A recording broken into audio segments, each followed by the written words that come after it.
영광과 아버지와 거룩한 천사들의 영광에 쌓여올 때 그를 부끄럽게 여길 것이다. 주님의 말씀입니다. 그리스도님 찬양합니다.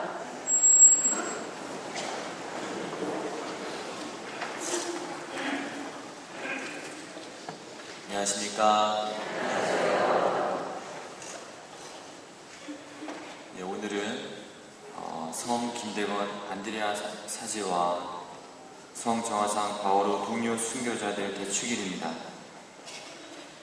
한국의 순교 성인들을 기억하면서 그들의 삶과 죽음을 묵상하고 이제 그 신앙을 우리 마음속 깊이 간직하는 또 묵상하는 그런 날입니다.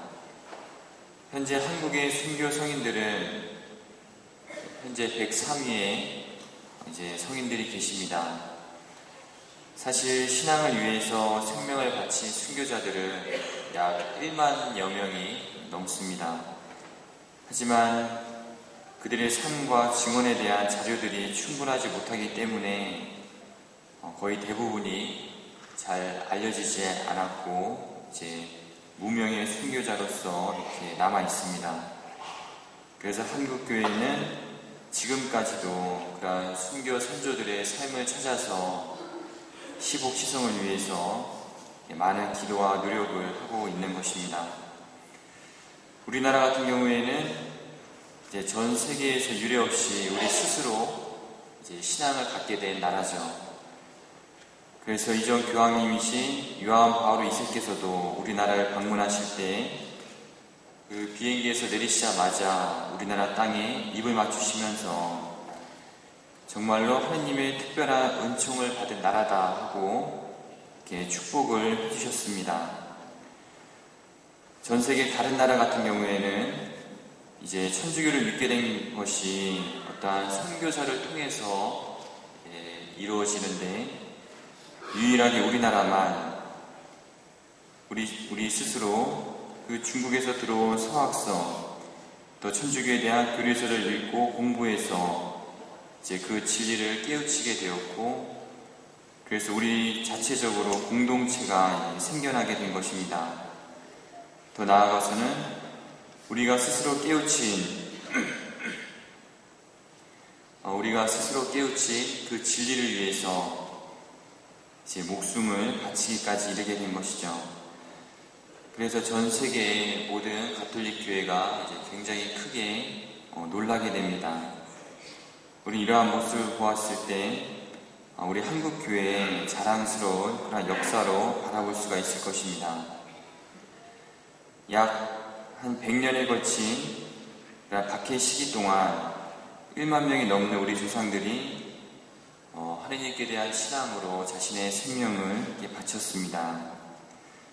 그 신앙이 무엇이기에 사람에게 있어서 가장 소중한 생명까지도 이제 기꺼이 내어놓게 하는지, 겨우 자기 신념을 지키기 위해서 남아있는 인생이나 자기 가족들을 생각하지 않고 죽음을 택하는 것처럼 어리석은 그런 행동이 있나 하고 잘 모르는 사람들은 의문을 던질지도 모릅니다.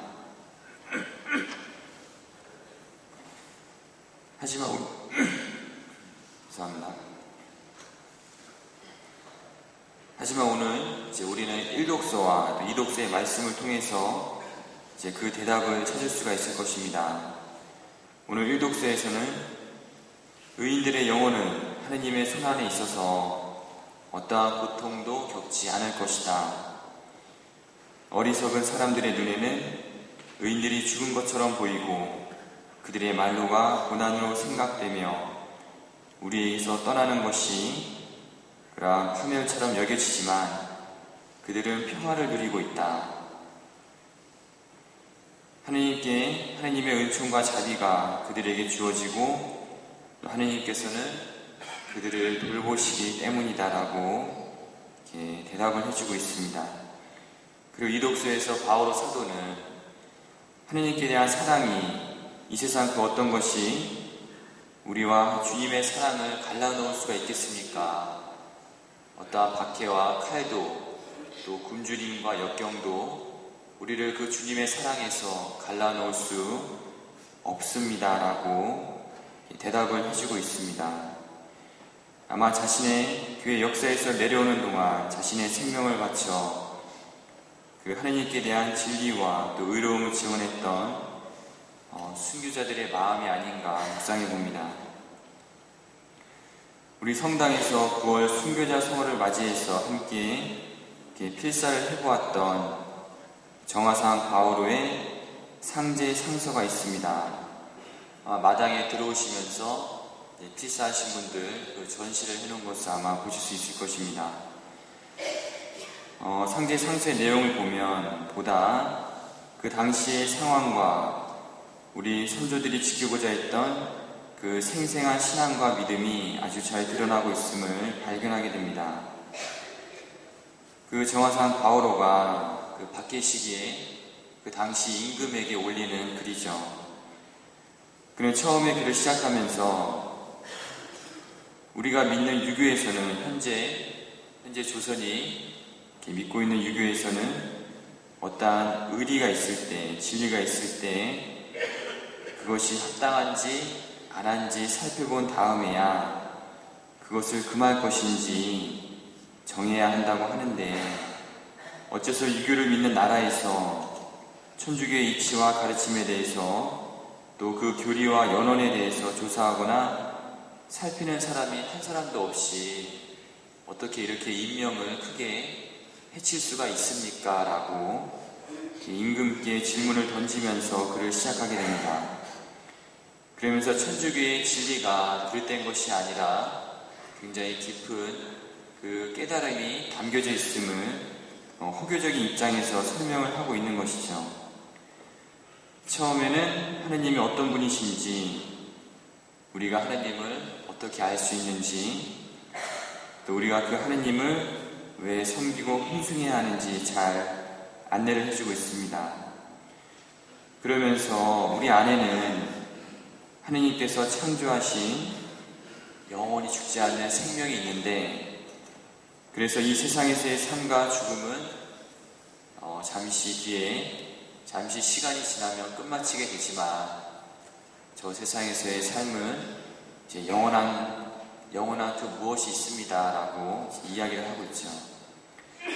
그 무엇이 바로 하느님께서 마련하신 나라이고, 또 우리가 그 나라에 가기 위해서는 이 세상에서부터 그분의 계명을 따라 살아야 되는데, 그 계명이 굉장히 인륜을 지키는 것이고 또 자신을 내어주면서 선을 행하는 것이다 라고 설명을 하고 있습니다.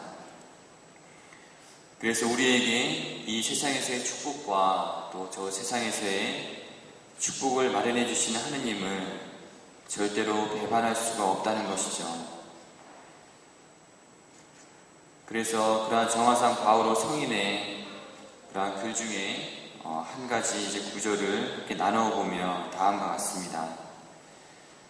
세상 사람이 자신의 영혼이 죽지 않음을 환하게 알고 있습니다.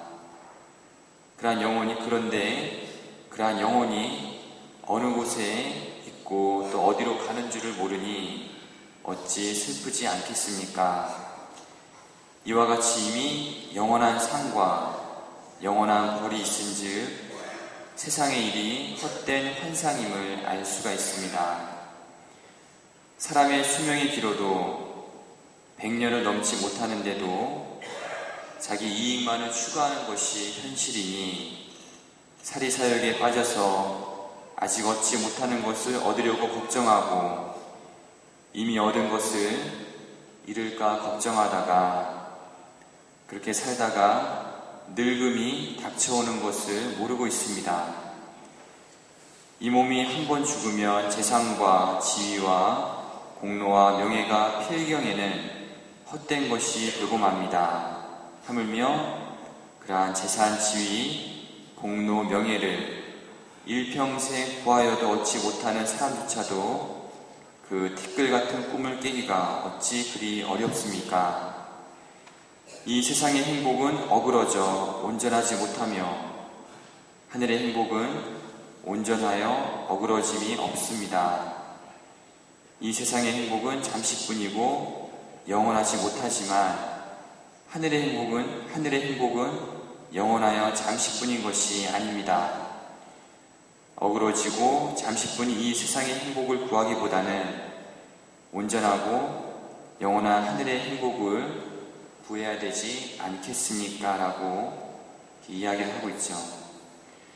이처럼 성인은 우리가 이 세상에 미련을 두지 않고 하느님께 대한 신앙 안에서 기꺼이 자신들의 목숨을 내어놓을 수 있는 이유에 대해서 설명을 하고 있습니다. 오늘 복음에서 예수님께서는 누구든지 내 뒤를 따라오려면 자신을 버리고 날마다 제 십자가를 지고 나를 따라야 한다. 정녕 자기 목숨을 구하려는 사람은 목숨을 잃을 것이고 나 때문에 자기 목숨을 잃는 그 사람은 목숨을 구할 것이다.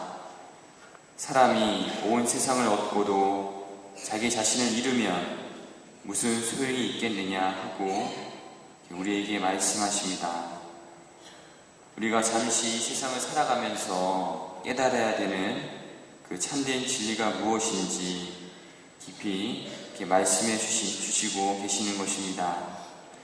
우리 선조들은 이러한 진리를 깨달았고 이것을 지키기 위해서 그 많은 목숨을 이렇게 내어놓았습니다. 그래서 오늘 순교자 대축일을 맞이하여 우리는 자랑스러운 한국교회의 그러한 선조들의 후손으로서 그 진리를 마음속 깊이 간직하고 또 더 나아가서는 그것을 모든 사람들에게 전해줄 수 있어야 하겠습니다. 오늘 주님께서 우리 각자에게 필요한 은총을 내려주시고 우리가 그러한 진리를 마음속 깊이 간직할 수 있도록 모두를 축복해 주시기를 기도합니다. 잠시 묵상하시겠습니다.